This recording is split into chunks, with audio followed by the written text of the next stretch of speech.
Phrasal verb जुन अङ्ग्रेजी भाषामा बोलीचालीको लागि अत्यन्तै उपयोगी हुन्छ र अक्सर कन्फ्युजिङ पनि हुने गर्छ।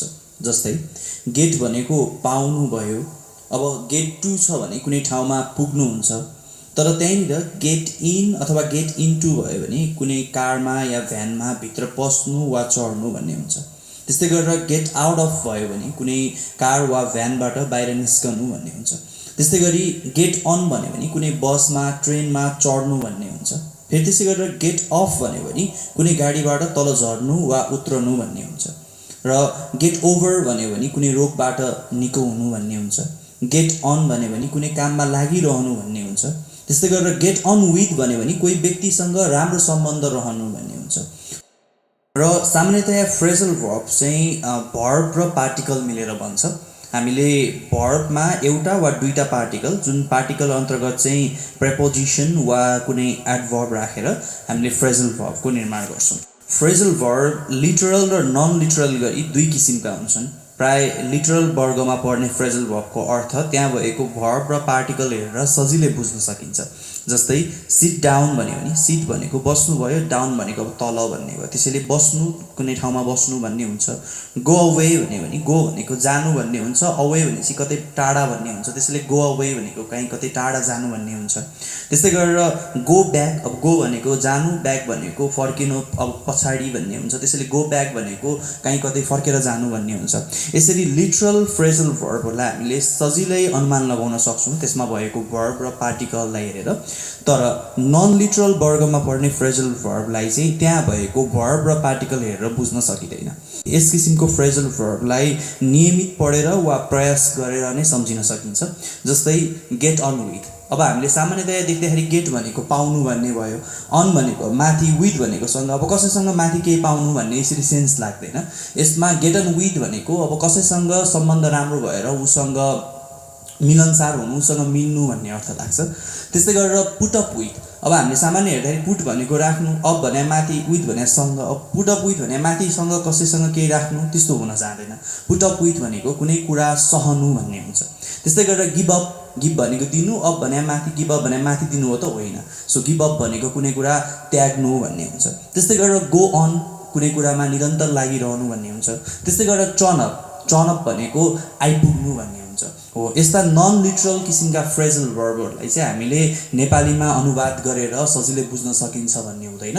यसको अर्थ हामीले सम्झेर र निरन्तर हामीले वाक्यमा प्रयोग गरेर यसलाई सम्झिन सक्छौँ। आजको यस भिडियोमा हामी दैनिक जीवनमा अत्यन्तै धेरै प्रयोग हुने लगभग 25-30 वटा जति फ्रेजल वर्ब र त्यसलाई वाक्यमा प्रयोग गरी सिक्ने कोसिस गर्छौँ।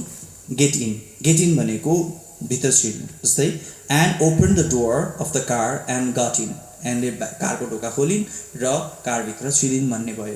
त्यस्तै गरेर गेट अन भनेको कुनै बसमा, ट्रेनमा चढ्नु भन्ने हुन्छ। The bus arrived and I got on, bus आइपुग्यो र म त्यसमा चढेँ भन्ने भयो। त्यस्तै गरेर स्ट्यान्ड अप भनेको उठ्नु भयो। He stood up and left the room, ऊ उठ्यो र कोठाबाट निस्कियो भन्ने भयो। I usually get up early, get up भनेको हामी उठ्नु भन्ने जनाउँछौँ। So I usually get up early, म सामान्यतया चाहिँ चाँडै उठ्छु भन्ने भयो। त्यस्तै गरेर लुकअप भनेको मास्तिर हेर्नु। We looked up at the stars, हामीले मास्तिर तारा हेऱ्यौँ भन्ने भयो। अब रन अवे भन्यो भने चाहिँ, अथवा रन अफ भन्यो भने चाहिँ त्यहाँबाट भाग्नु भन्ने हुन्छ।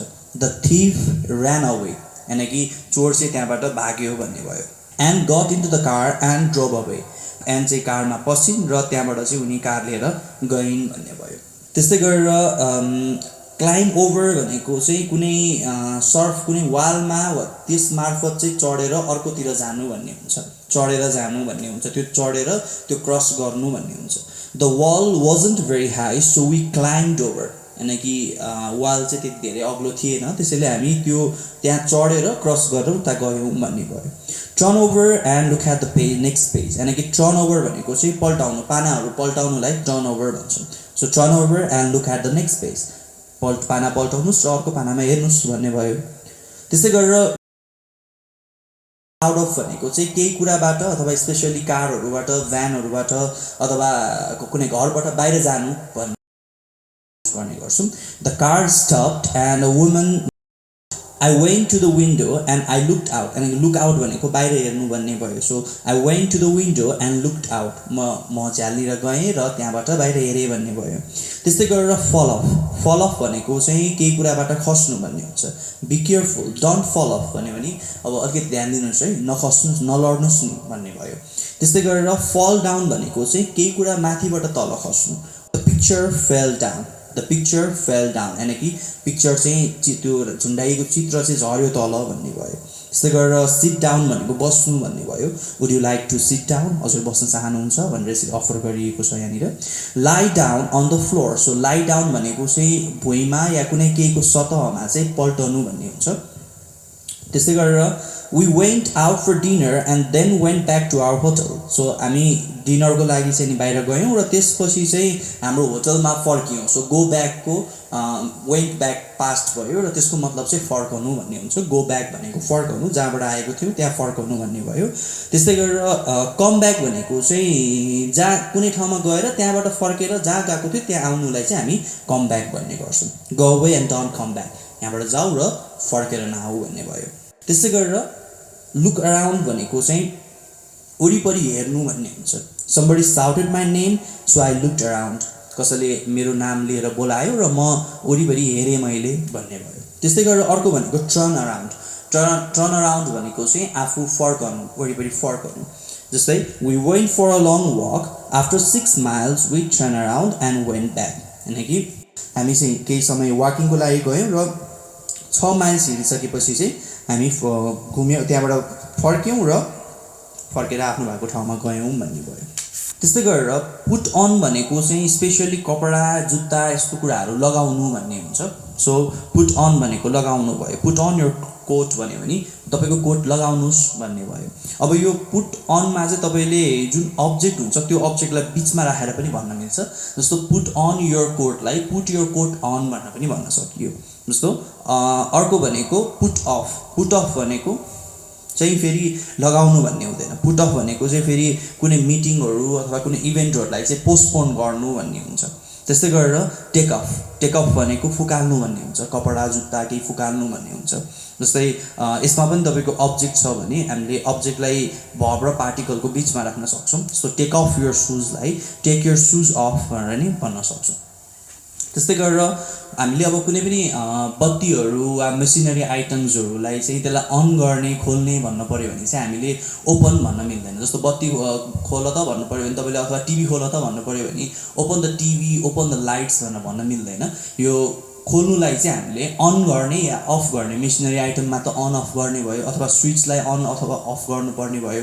त्यही भएर अन गर्नु पऱ्यो भने टर्न अन अथवा स्विच अन. त्यस्तै गरेर अफ गर्नु पऱ्यो भने टर्न अफ वा स्विच अफ भनेर प्रयोग गर्न सक्छौँ. र त्यस्तै गरेर अर्को भनेको पिकअप. पिकअप भनेको चाहिँ काहीँ केही कुरा राखिएको छ त्यसलाई टिप्नुलाई चाहिँ पिकअप भन्छौँ. For example those are my keys on the floor, can you pick them up for me. यानि कि त्यो भुइँमा भएको चाहिँ मेरो चाबीहरू हो, त्यो मेरो लागि त टिपिदिनु सक्नुहुन्छ भनेर रिक्वेस्ट गरेको भयो. त्यस्तै गरेर पुट डाउन भनेको चाहिँ आफूसँग भइरहेको कुरालाई तल राख्नु. So I stopped reading and put my book down. यानि कि मैले पढ्न रोकेँ र मेरो बुकलाई चाहिँ तल राखेँ भन्ने भयो. त्यस्तै गरेर ब्रिङ ब्याक भनेको चाहिँ केही कुरालाई फिर्ता लिएर आउनु. You can take my umbrella but please bring it back. तपाईँले मेरो छाता लिएर जान सक्नुहुन्छ तर फर्काएर चाहिँ लिएर आइदिनुहोस् है, फिर्ता दिनुहोस् है भन्ने भयो. त्यस्तै गरेर टेक ब्याक भनेको कहीँबाट केही कुरा लिएर आएको छ र त्यहीँ लगिदिनुलाई चाहिँ टेक ब्याक भयो. I took my new sweater back to the shop, it was too small for me. यानि कि तपाईँले एउटा स्वेटर किनेर ल्याउनु भएछ, तपाईँको लागि एकदमै सानो भएछ, सो तपाईँले फर्काएर लग्नु भएछ. यो सेन्टेन्स यसरी भन्नुभएको छ तपाईँले. अर्को भनेको गिभ ब्याक. कसैबाट केही लिएको कुरा उसैलाई नै दिनुलाई गिभ ब्याक भयो. I've got Sally's keys, I must give them back to her. यानी कि मसँग चाहिँ स्यालीको की छ, मैले त्यसलाई चाहिँ फिर्ता दिनुपर्ने हुन्छ भनेर यसरी गिभ ब्याकको अर्थ यहाँ अरूबाट केही लिएको सामान फर्काउनु भन्ने पनि भयो. त्यस्तै गरेर पुट ब्याक भनेको चाहिँ जहाँबाट निकालेको हो त्यहाँ राख्नुलाई हामीले पुट ब्याक भन्न सक्छौँ. जस्तै I read them later and then put it back in the envelope. किनकि मैले चिठी पढेँ र त्यस पश्चात फेरि त्यही खाममा नै चिठीलाई राखिदिएँ भन्ने भयो। यसरी हामीले विभिन्न धेरै फ्रेजल भर्ब्सहरू छ जसलाई हामीले दैनिक जीवनमा एकदमै प्रयोग गरिरहेको हुन्छौँ। स्पेसली चाहिँ बोल्दाखेरि स्पोकन इङ्ग्लिसमा फ्रेजल भर्बको धेरै प्रयोग गर्ने गरिन्छ। त्यही भएर हामीले कतिपय सिचुएसनमा नेटिभ स्पिकरहरूले बोलेको बुझ्न पनि अलिकति गाह्रो भइरहेको हुन्छ। सो अबको अरू आउने भिडियोहरूमा यो चाहिँ हामीले पार्ट 1 भनेर सम्झ्यौँ। अबको अरू आउने भिडियोमा चाहिँ हामी फ्रेजल भर्बसँग रिलेटेड टपिक बेसमा चाहिँ हामीले फ्रेजल भर्ब्सहरू सिक्ने कोसिस गर्नेछौँ। आजको लागि यति नै भयो। So thank you so much for watching the video.